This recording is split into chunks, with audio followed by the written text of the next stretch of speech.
Okay, so we are live on Facebook. Nick, you want to take it away? Sure.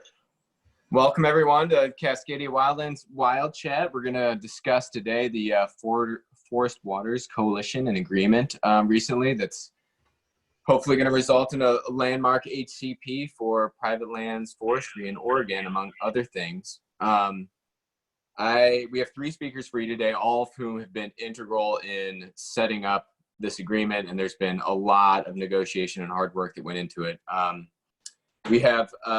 First, we have introduced you to Mary Scurlock. She's a close friend, and she's also the coordinator of the Oregon Stream Protection Coalition. And I will turn it over to her. Okay. Just before we get started, I just want to let everyone know we're going to ask everybody to stay muted throughout.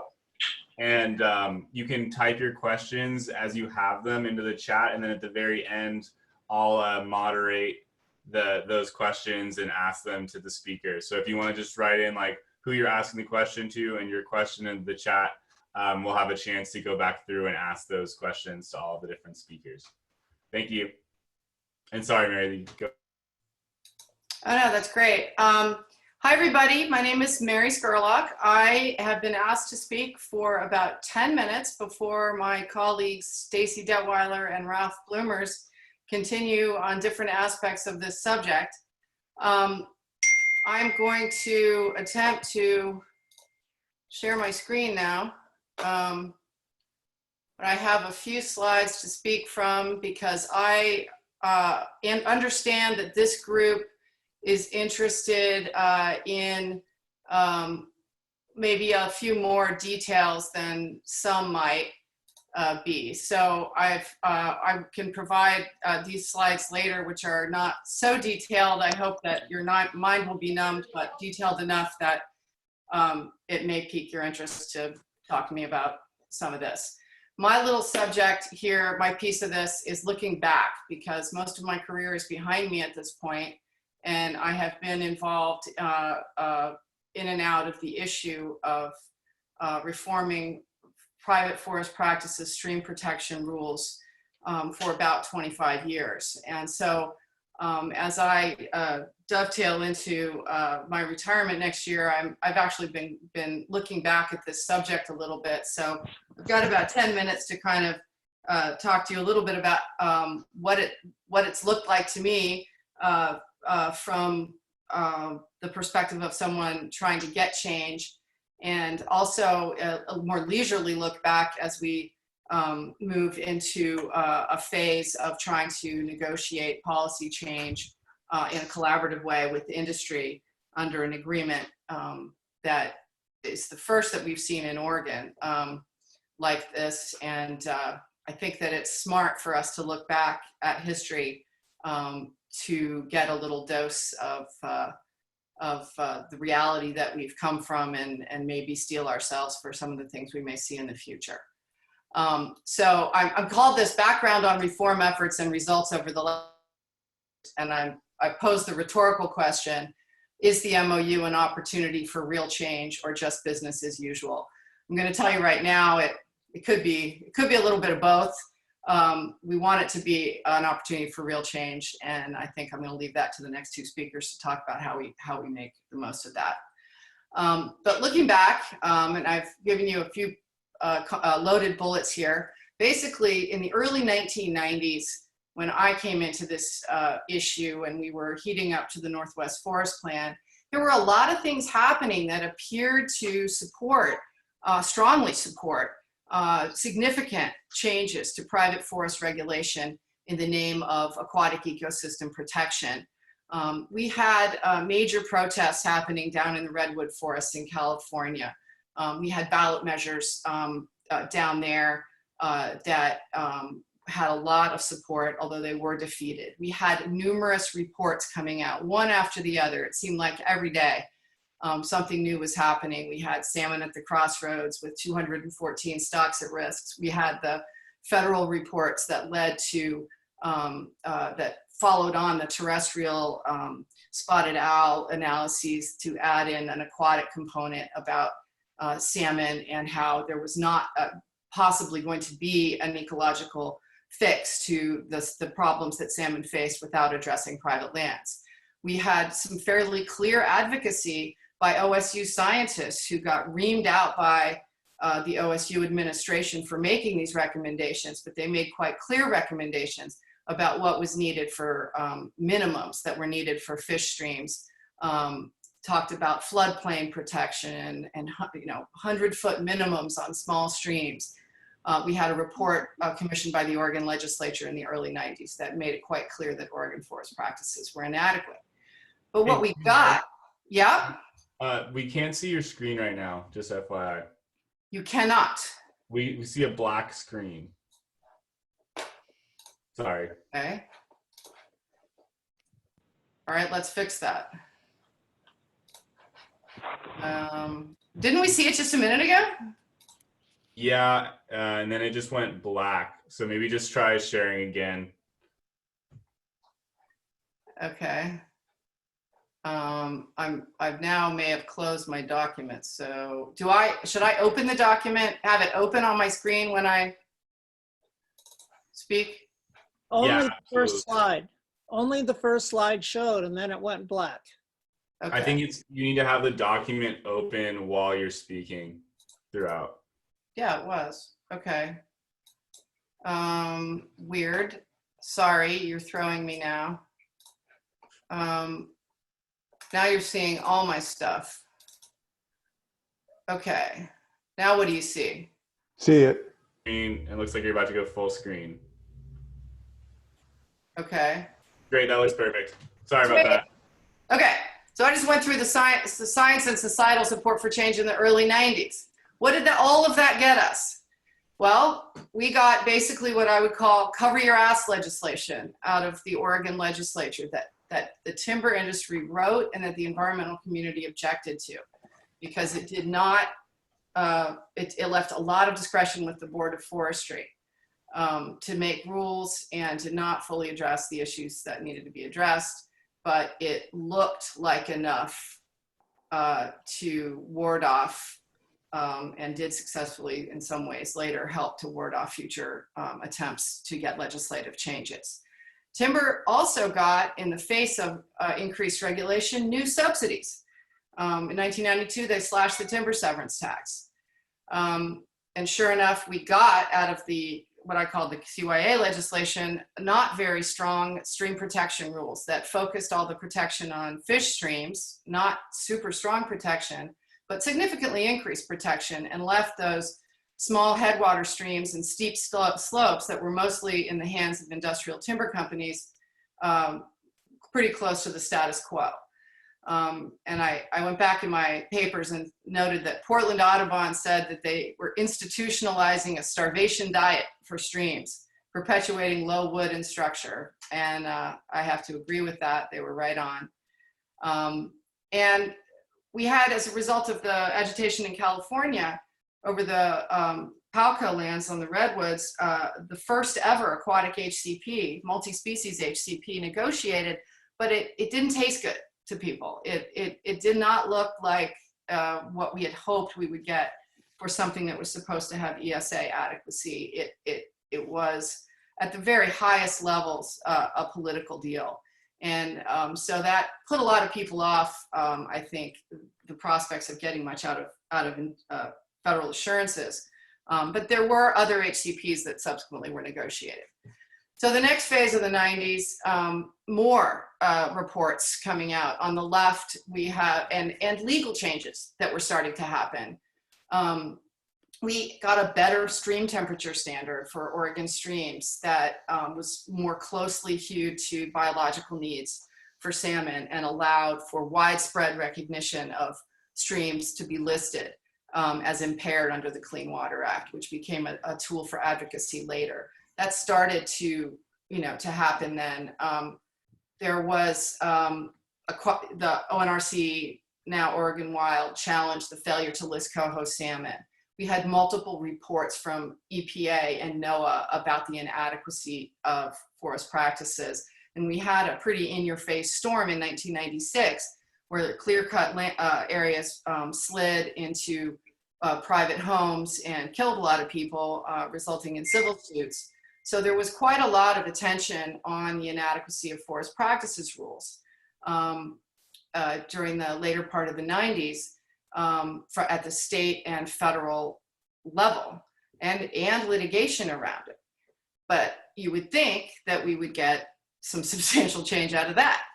But when I look back at what we actually got at that point, we ended up with the industry working very hard in the Oregon legislature to get new limits on the board's ability to make rules. Those limits exist today and have been a fairly strong impediment for the board to use in declining to find information to be adequate to change rules to protect streams. We also had industry make what I would consider a lowball offer to create management plans on specific ownerships that would gain them of the blessing of federal agencies under the Endangered Species Act. It was at first sort of an encouraging move, but I think when we looked at what their offer basically was, it was far too low, and we did not want to set some kind of a precedent where someone would get out of jail free on the Endangered Species Act for salmon without doing very much, and that ultimately did not go anywhere. So that kind of fed into a status quo sort of feeling. We did get some logging limits on high-risk landslide areas for public safety, but we did not get any limits on high-risk landslide areas to protect public waters from increased landslide impacts from clear-cut slopes. And we very clearly got a repudiation of the idea that even though the highly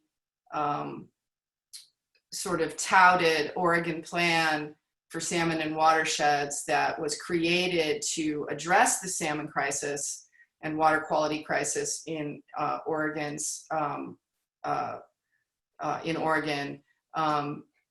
the idea that the provisions of that plan would request and gain approval under the Endangered Species Act as being consistent with recovery for ESA species as a formal matter was really rejected in the context of forest practices. We actually had a whole back and forth where MIMS proposed what they thought Oregon forest practices would need to be like to be enough for endangered salmon, and that created basically a sort of clear policy that that wasn't what we were going to try to do with forest practices, because it was going to be too onerous for industry.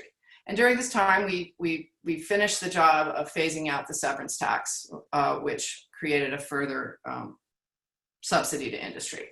So that gives you a flavor of sort of what the dynamic was like. It was not favorable has not been favorable to conservation interests in this forum, where the Board of Forestry has the sort of authority to create the rules, and there's very little interest in the legislature in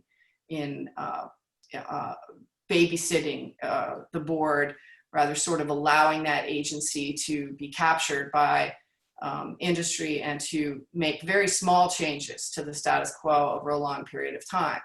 So over the 20 years following all that new science and social, I would say, pulling of the social license to do what was being done in Oregon forest, public and private, we ended up with very, very few significant changes to the stream protection rules. And they're listed here. One was a wet weather hauling rule, where you actually have to see stream turbidity going into streams for it to be considered a problem. We had a very minuscule number of small streams get very nominal protection in a very limited area, being deemed debris torrent prone stream channels. And that effort was, I think, designed to look like we were doing something to address the problem of headwater streams not receiving any buffers, but not actually doing anything. We did do a very sensible small change, which we should have done a long time ago, the barrier rule, which basically treats a stream like a fish-bearing stream if the only reason a segment does not have fish is due to a man-made barrier. That addresses mostly road-related stream crossings that had small culverts or no culverts. A minor change, a long time coming, but did happen. And then wasn't until 2017 that we had a real change to buffers on smaller streams. Again, an inadequate change to address the problems of wood loading and stream temperature issues from removal of shade, because the buffers were not strong enough on the streams to which the buffers applied, and we didn't address the smallest streams in the systems. So some things have changed recently, and it's been building for a while, I think, but I can point to several things that led to the recent agreement, or provided the context for the recent agreement. The Board of Forestry has improved in membership in terms of being not quite as hostile to conservation and increased regulation, and the voting practices have changed from being consensus to majority. So it's possible to have the minority of industry membership be overridden by 4 votes out of the 7. That creates an opportunity there. And then we had just a number of things that were keeping stream rule adequacy in the public eye in one way or another, that provided some leverage.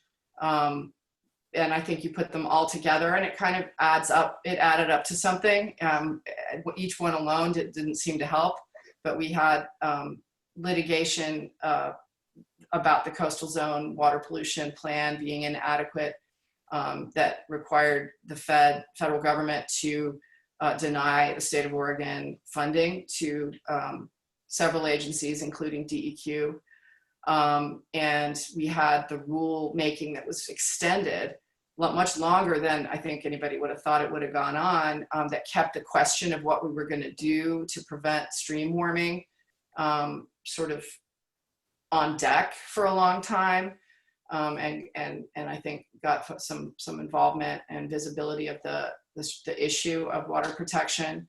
We had the botching of that rule that led to an exemption from that rule for the Siskiyou, and we had people like Stacey Detwiler making a major stink about that. We had Nick Cady and others helping to file a petition, administrative petition, asking under the Oregon Forest Practices Act for more protection for coho under a little used provision of the Oregon Forest Practices Act. And we had a citizen enforcement suit over coho and the take of coho on state lands by Center for Biological Diversity, all of which I think speaks to the aquatic protection issues. And this was just like an off the top of my head list. It's by no means comprehensive. We've had in the last 5 years the huge amount of coastal organizing around drinking water and aerial spray and toxics that has been setting the stage for the outcome here. That includes coverage by the media.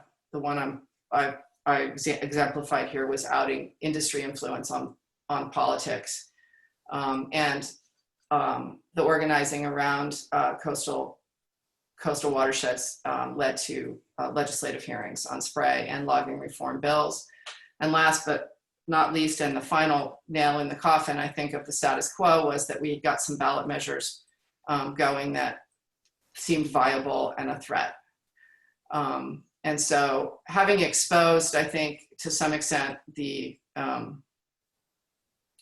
capture of not just the board, but the legislature by timber industry and crawling the question as to, on the question of the integrity of the policy process. I think this Oregonian article everybody's probably seen, talked about the high Oregon ranking in terms of receipt of funding from the timber industry for political contributions.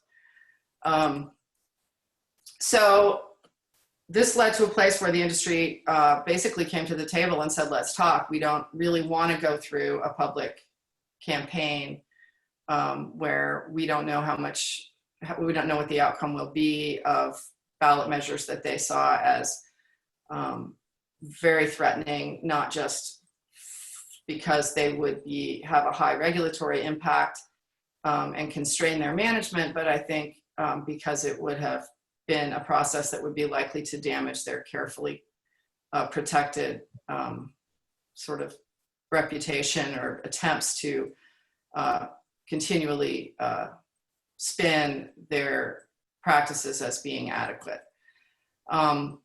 So what the MOU leaves us with is what the MOU, the Memorandum of Understanding, is really an agreement to do a couple of things immediately in the short term to demonstrate commitment to doing more in a slightly longer term.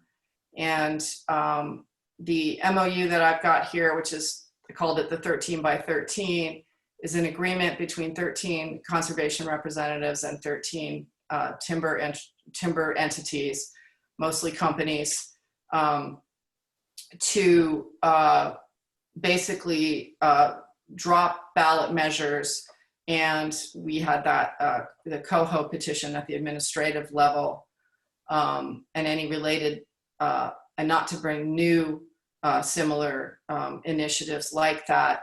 And in return, we would all jointly support the passage of legislation to implement the terms of the MOU, which included immediate reforms on aerial spray.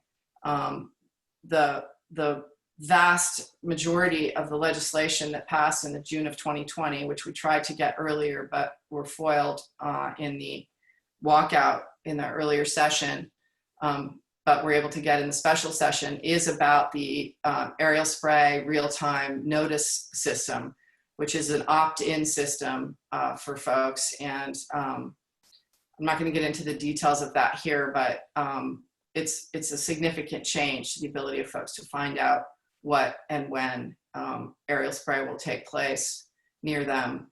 And the substantive change is the 300-foot buffer from homes and schools, which is an increase from 60 feet buffers, and a 75-foot minimum buffer for small non-fish streams as a spray buffer, a spray setback. And then also the only thing we got substantively on logging buffers in the near term was to extend the 2017 rule that I called the cold water protection rule, or the salmon, steelhead, and bull trout rule, to the Siskiyou region. And that has to take place by 1/1/21. Other than that, the main thing we've got going is the mediated process is what has been committed to and funded, and that is intended to, at this point, involve 12 representatives and as many supporting cast as the representatives deem necessary over a period of 18 months. And the goal is to forge an agreement around a quote-unquote final plan that can support application for a habitat conservation plan, which means that we will apply to the federal oversight agencies for that govern the fish and wildlife that are covered by the plan. And while the list of species that will be covered by the plan is really going to be part of the mediated process, it is clearly going to include salmon, steelhead, and bull trout, and may include other stream-dependent amphibians and terrestrial wildlife. And that will decide, which agencies need to see this plan. But it's fairly clear that it will be involve both Fish and Wildlife Service and National Marine Fisheries Service. If there is an agreement, then legislation will happen, and we will get as far as that legislation gets us toward an HCP. If we do not get agreement after the pendency of that plan, then we will go back to, as we were, I guess, in my mind, to employ non-collaborative approaches to this particular subject matter. And I've not got all the details in here, but that's a thumbnail of the MOU. So I'll quit there and let Stacey take over. Yeah, and I'll hand it over to Stacey Detwiler, who's the Conservation Director at Rogue Riverkeeper. Great. Thanks, Mary, and thanks, Nick. Let me just get my screen up here.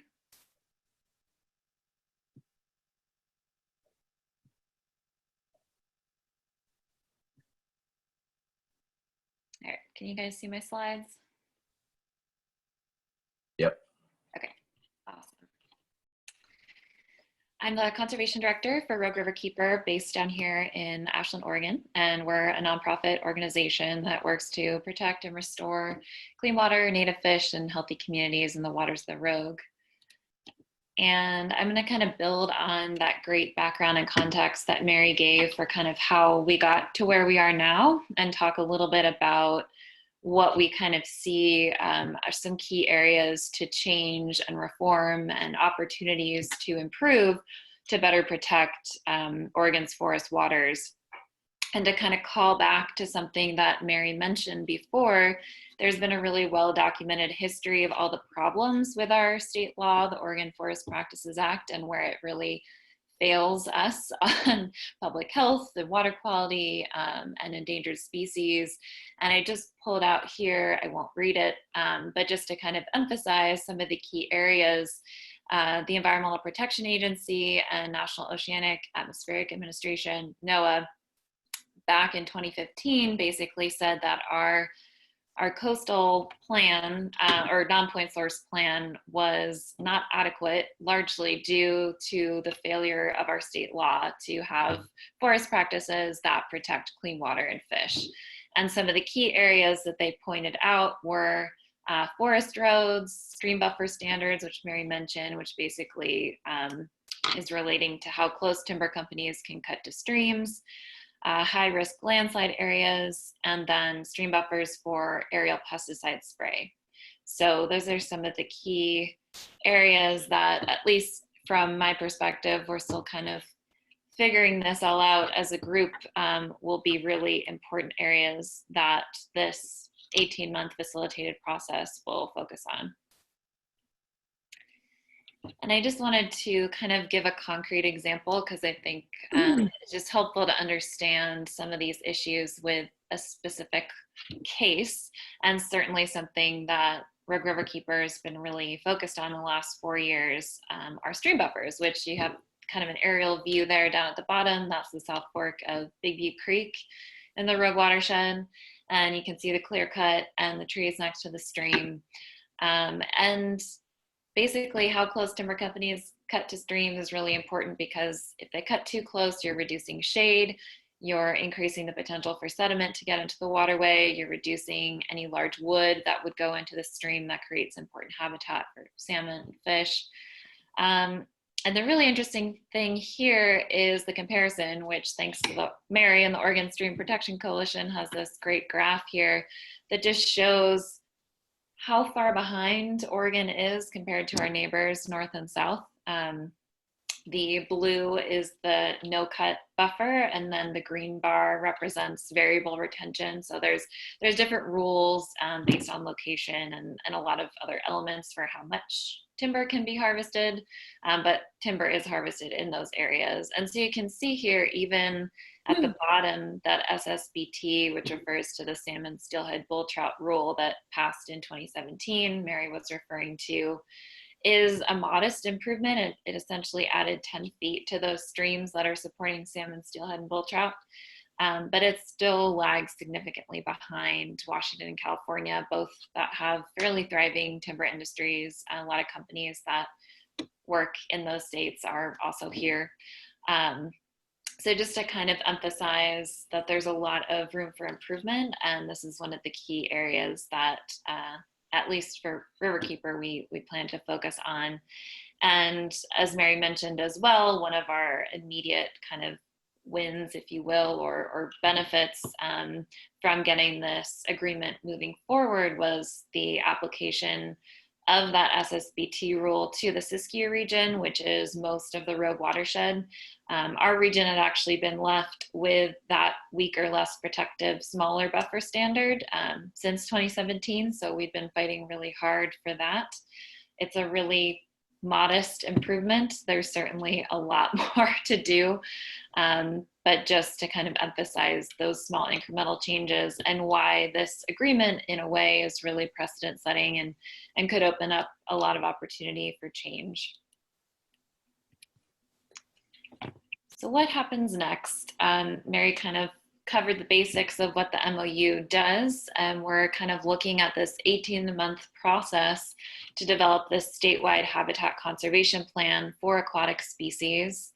And that's essentially a long-term land management plan that would be approved by federal agencies that's designed to protect endangered and threatened species, aquatic species in this case, which is referred to often as an HCP. An acronym to get familiar with in the next 18 months. And the ultimate goal of that would be passing legislation that would codify that habitat conservation plan and get approval from those federal agencies. So as we're moving into this stage, thinking about aerial pesticide spray, stream buffers, forest roads, landslide, high-risk areas, all that will be on the table for the negotiations. It'll be really important to have outside pressure, keeping this process in the public eye and as transparent as possible. And that's where it'll be really important to have input from other conservation organizations, landowners, community groups, scientists, all providing input into this process so that, hopefully we can do better than business as usual and come out of this with more protections. And just to kind of focus on what you all can do now, we're kind of just embarking on the start of this 18-month process. So there will be a lot more information from our groups moving forward. But right now, joining our email list to get updates. If you have direct experience or are personally impacted by current practices on private forest lands, those are really key stories and we'd love to hear them. So please reach out to me or others in this group, writing a letter to the editor, talking about how you're impacted, just to kind of keep that public pressure up. And I think Ralph will talk more about this as well, that we really feel brought the timber industry to the table where they were even willing to consider having this agreement and working on this process. And letting your friends know, joining on webinars like this are all really important. We'll have a lot more information as we move further along in this process, but just things to be kind of thinking about now. And that's all I had. Just kind of a quick update there. But no, perfect. Thank you for that. And I guess we'll turn it over now. And reminder, we'll do questions at the end, but we'll turn it over now to Ralph Bloemers with Crag Wall Center.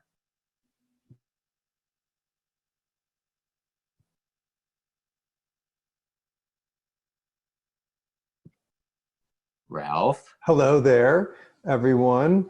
And I am going to do the same and share my screen. And I'm going to share some creative work. I see Michael Sherman on the Zoom. Hi, Michael. Michael's helped with some of this. And all of this work is informed by deep research and listening to local communities for decades now. For me, I'm approaching my second decade doing this work, and since I started Crag 20 years ago, we've been receiving calls from folks who've been affected by aerial spray or have had their spring boxes affected by depleted water, or I've met water managers, and we know a lot of the science, right? And we know how to talk to each other about that.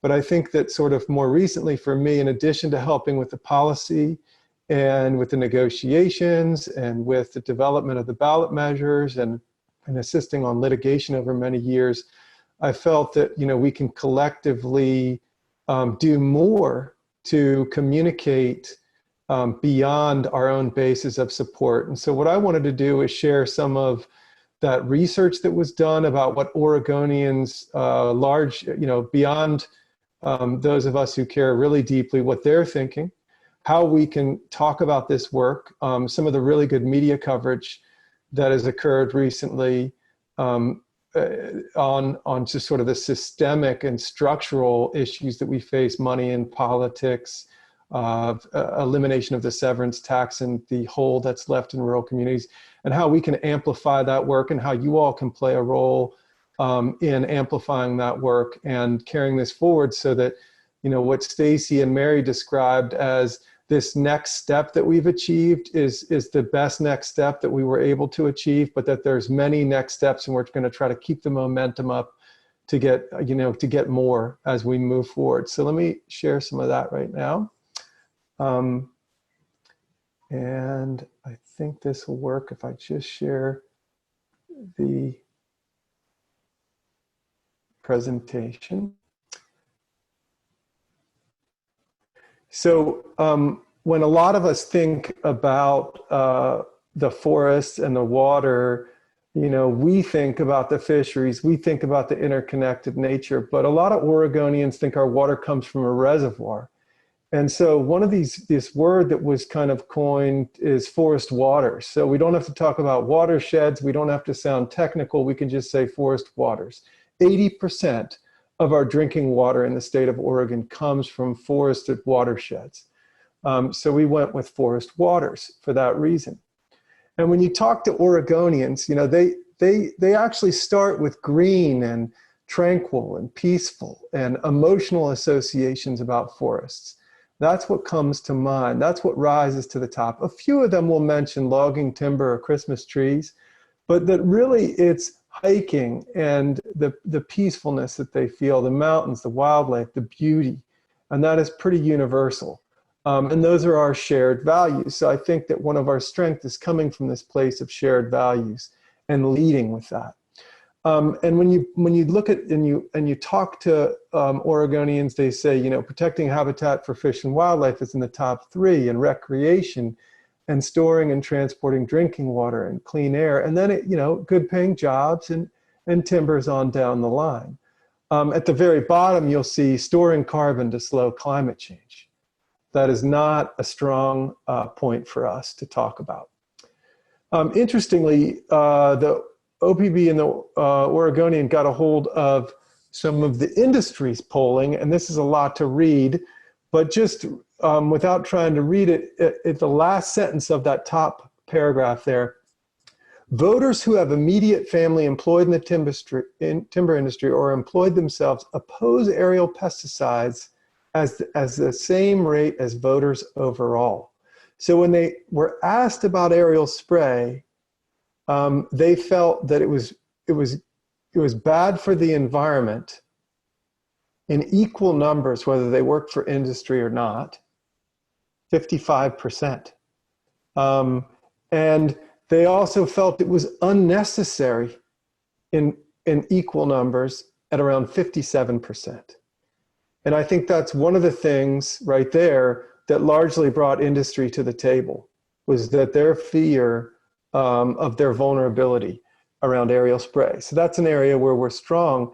And one of the things we can do is continue to elevate this message about this harm, whether it's hurting the invertebrates and the bugs that are feeding the fisheries in the McKenzie River, or getting into water supplies. And one of the big gains that we got in the recent legislation was that we got, you know, what we never had before, which is buffers around all drinking water intakes in the state of Oregon, and buffers around all rivers and streams when before there was none on smaller streams, and things around homes and schools. And I know that people still want to move for an outright ban on aerial spray and even an elimination of these chemicals. And that's still a possibility in the future. But this is what, you know, was achieved now. So what this looks like is taking some of this coverage in terms of communicating it out to the world, is having short films that tell it, and taking some of the coverage, for example, from the Oregonian and OPB, and magnifying it and elevating it to the points that it makes and repackaging it.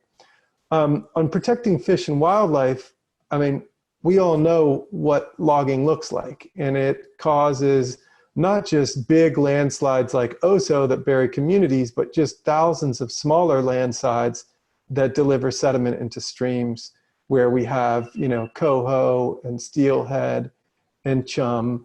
And so what you'll see is Cascadia Wildlands and all its allies, Klamath-Siskiyou Wildland Center and others that are not conservation groups, will continue to tell these stories of real people. And here's one that I'm going to play for you that is not public yet, but will be soon. Father, I just remember getting really into fishing and buying a few fishing rods, learning how to tie knots. I just was overwhelmed with all of the beauty in the river.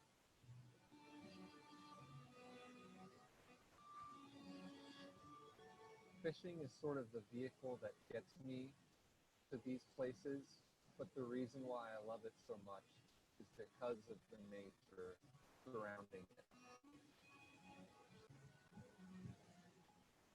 One summer I thought to cross the river, and when I went up this small creek, I came across a beautiful waterfall. I put my fishing rod down and I scaled the side of a rock wall, and when I popped through a few trees where there should have been thick forest, there was just destruction.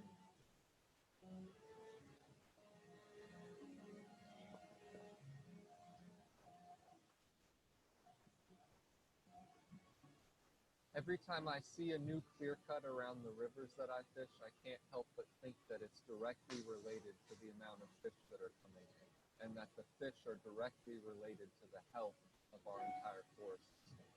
I've heard from a lot of elder people around here that you used to be able to wade in the river and there would be fish swimming past you through your legs. It's hard to catch fish these days.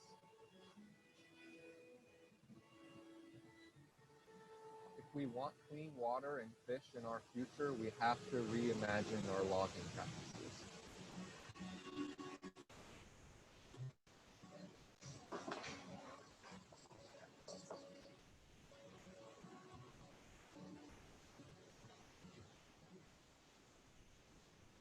So if you have an idea of a person that has a story to tell, a person in a landscape, please let Dylan know, or let whoever you know in the conservation community know about that. Another core piece is protecting drinking water. And next we'll visit with the water manager of Neocani Mountain. But what we've seen is, you know, scientific studies that tell us 50% less water is produced in a clear-cut forest. And the question is, how do we convey that to the public in a way that they can take? Because they aren't going to read this scientific article. And they're not going to understand a headline like summer streamflow deficits from regenerating Douglas fir forest in the Pacific Northwest. So what we're trying to do is take it and make that real for people. We can't make more water. And so you have essentially an infographic that takes that scientific study, is grounded in that science, and turns it into something that makes it real for people. So another person that can make it real is this fellow.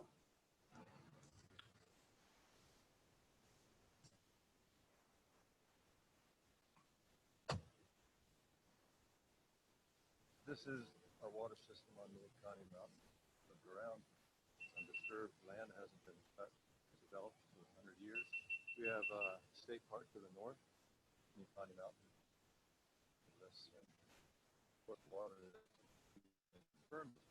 I attribute that to the fact our watershed is very healthy. So this is our uppermost spring, and well, it was up to gallons a minute at the time.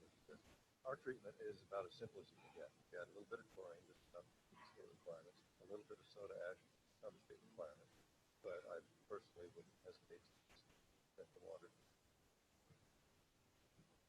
This is our largest storage tank on the mountain. And,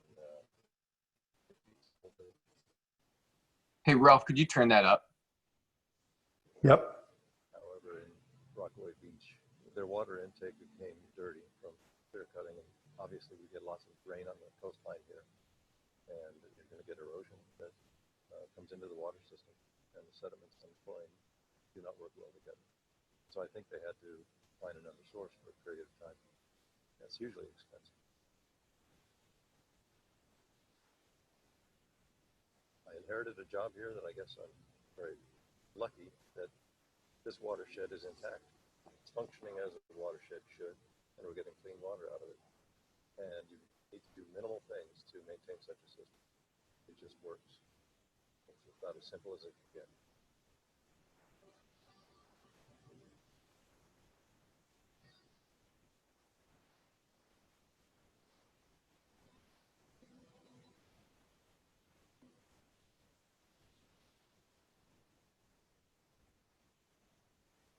So we also have some that contrast, of course, water systems that have been harmed, but I showed you one that's functioning really well because it's important for people to see that. And then the other piece that I think is important, and a lot of people would agree with this, is, you know, what's the solution? We all use and enjoy paper and wood products to some extent. We're probably trying to be more thrifty about that, many of us. But this piece about sustainable forestry, made by one of Cascadia Wildlands' longtime volunteers and someone who's an excellent filmmaker. And this has been quite popular. We have shown this on Facebook. I think 100,000 folks have watched it.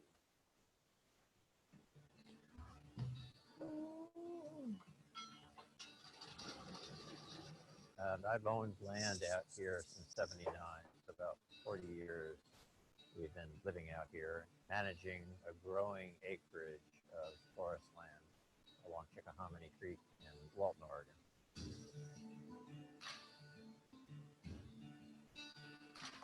I've been working hard over the years to make sure that we can harvest timber on our property and contribute to clean water coming from our forests. I think what I've learned is that everything is connected. We really need to have buffers at the upper parts of these creeks, tributaries, head walls, because those are intimately connected to what we have down here. So I'll wrap it up here, but I think the other piece is the need for systemic change. Too much money in politics, great stories by the Oregonian award-winning. Also money being sucked out and creating a huge hole in the community by the elimination of the severance tax. And this new series that's being done by Oregonian OPB and ProPublica. And you all can all play a hand in amplifying and elevating that. You can play a hand in amplifying the short films, the infographics, and sharing that stuff and following that stuff, whether it's on Cascadia Wildlands page or on Green Oregon on Facebook, which is the hub for it all. You can bird dog and call out industry propaganda when you see it, and you can write letters to the editor focusing on the core winning messages. And of course, you can volunteer your skills and offer your ideas. And that's what I had to share. Thanks.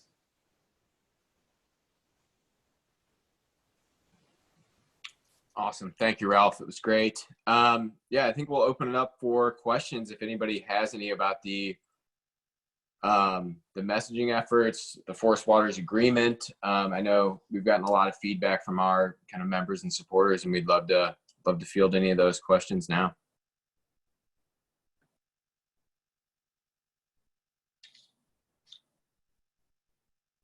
I'm sorry, I see that you all didn't really hear the audio, so you got to at least see the visuals. I apologize for that.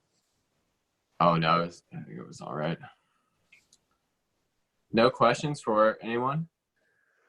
Ralph, do you want to let people know where they can find some of those videos, and so where they should look out for some of the videos that you showed us that haven't been released yet?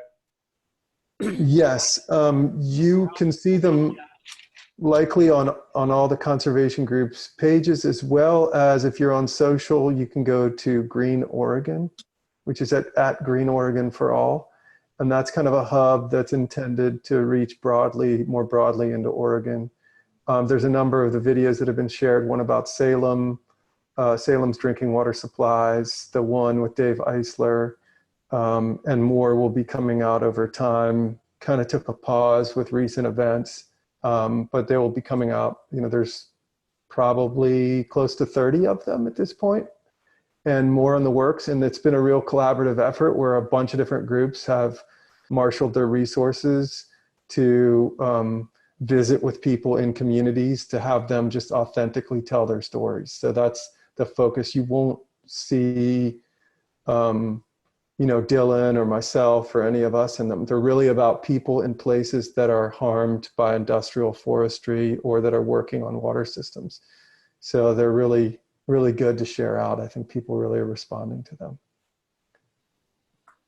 So we've got a question from Dave Barda in the chat.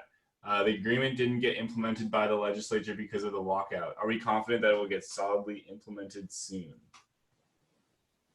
Yeah, so the answer is two parts. One is a significant portion of the agreement did get adopted by the legislature and has been passed and signed by the governor. That is the stuff related to aerial spray, the notification system, the Siskiyou rules, and the buffers around drinking water supplies. That is all done, and that's going to go into effect at the beginning of 2021. The other piece that Stacey and Mary and others will be working on is called a habitat conservation plan with, if that's successful, which will potentially add additional no-cut buffers, will have potentially additional restrictions on use of chemicals and fertilizers, and that all remains to be negotiated. And if that's successful, that will then lead to the adoption, most likely, of this habitat conservation plan, which would include additional statutory enactment and changes to the Oregon Forest Practices rules. So part of it, a significant part, remains to be seen and negotiated. One key question I have is, are we focusing only on private lands, and what about the lands that are being managed by the Oregon Department of Forestry? Mary, you could jump in on this, but I'm pretty sure the answer is that a lot of people are focusing on the Department of Forestry lands, which is about a little over 750,000 acres, including Nick right there, and the Elliott, and lots of other organizations are trying to get the Elliott protected. People are advocating for, under the climate executive order for the state forest, to be a pause on old growth logging and more carbon storage occurring there. There's a lot of people coming at that a lot of different ways. But with respect to the habitat conservation plan, Mary, maybe you can, and Stacey, you can speak to this. My understanding is that if that does result in the adoption of changes to the Oregon Forest Practices Act, that will pull along state lands, because it will become a floor for state lands as well, Trig. But thank you. Mary and Stacey can add and tell me if I'm wrong on that. You're muted, Mary. You're good. The state lands HCPs are happening under two separate processes for the Elliott and the Western Oregon, but they are further along in their development. And so in some ways, the state lands HCPs will be setting a bar in terms of some of the analysis that's done around the adequacy of the measures that are proposed on state lands. I don't expect them to be the same, but there's going to have to be some reconciliation there. So it could be the state lands plans that will pull the private lands plans along, and that's kind of what happened in Washington State when they did their private lands plans. I think that we ended up with a higher bar being set, largely because we already had quite a high bar set on the state lands, and they would have had to have quite a justification to go too far under that. So we got a question from Michael Sherman, who's one of he's a Cascadia volunteer and one of the producers of the last video that we saw. Of the video and media that has come out, what has resonated the most with audiences, and why do you think that is? Stacey, I know you haven't answered a question. Is that something you might be interested in taking on? That's probably best one for Ralph, since he's been kind of focused on that more than I have. All right. In terms of a rigorous analysis, don't have that, but I can tell you a couple anecdotes that are interesting, right? I mean, it was never my intention or our intention to target necessarily particular audiences, but I can tell you that a number of people with Timber Unity badges really like Dave Eisler, and that's quite interesting. And while there's a lot of problematic elements in Timber Unity, I think that there's also a need to try to reach and offer an alternative narrative than the lies they're being offered. And so I would say that that's pretty interesting that some people think it's compelling to see a forester saying we need to take better care, or we need to also take care of our rivers and streams. I think there's some great value in that. Then in terms of that, that's been the most popular one, and a lot of sharing and a lot of people saying, right on, this is what we need to do. So I think that that's an important lesson for us to continue to offer, a just transition or solutions, as well as pointing out the problems and the harms. Can I just say, we've got like a conversation going on in the chat, but I just want to have it for our listeners on the phone and for anyone who comes back and watches this video later. Francis was asking, are there any additional logging buffers on streams beyond just your spray buffers? Stacey, Yeah, I can take that one, or Mary can Go jump ahead. in. Basically, what we got in the MOU was that applying that SSBT down to the Siskiyou, so really not new, and still, the science shows, EPA analysis shows that the size we're talking about, the 20-foot no-cut, 60, 80-foot variable retention on small and medium fish streams is still not enough to meet stream temperature, water quality standards. So that's something, at least for Rogue Riverkeeper, that we're going to work pretty hard in this negotiation process to push for stronger buffers there. And so like small streams maybe that have no logging buffer, right? That's still going to be the case. Well, not with an HCP. Well, oh, good. The HCP will give a buffer on small streams? There's no way that the feds would give an HCP without one. So, I mean, there's just no that wouldn't be legally defensible. Okay. And there's a possibility, although not a certainty, that as a result of spray buffers, that will make it operationally challenging, and then those areas will essentially become de facto no-cut buffers because they won't be able to be managed with spray. So there's that. In terms of Alan's question, just sort of transitioning straight to that in terms of, who's in charge of enforcement, it's a problem, Alan. You're totally right. And that's something that Lisa Arkin and Beyond Toxics has tried to really highlight. Before, it was a problem where, individuals were notified that there would be spray at some point within a year out of a bucket of 25 chemicals with no immediate notification in any real form to be able to test for something that is ephemeral, right? And that you need to know what the hell is being sprayed so that you can test for it. And without knowing it, you can't test for it. Well, now, even though, of course, people still want to get rid of aerial spray and know that it's harmful, they will now be able, in a better position to test for how it moves through the system. They will know before it happens. And I think Beyond Toxics' intent is to create a better ability for people to prepare for that and trace that, and then hold the companies doing the spraying to account if it does get transported into their water systems. I know that's not very much comfort for people living in it. They just don't want it. But at least you now know you can potentially have the ability to track this awful experiment. And maybe Frances is sort of nodding her head a little bit on that, which I appreciate. But that's my best answer to you, Alan, is that you'll have better information to try to hold them to account than you ever had, and and much closer to in time to when it occurs. Great. So it looks like we're just approaching the top of the hour. So I just want to say thanks again to all of our speakers, Ralph, Stacey, and Mary. Thank you all so much for talking. And I just also want to encourage everyone to join our next webinar, next Wild Chat on August 11th. And we'll be talking more about the impacts of logging on municipal waterways and access to fresh water, and some other avenues that organizations, including Cascadia, are taking on addressing this issue.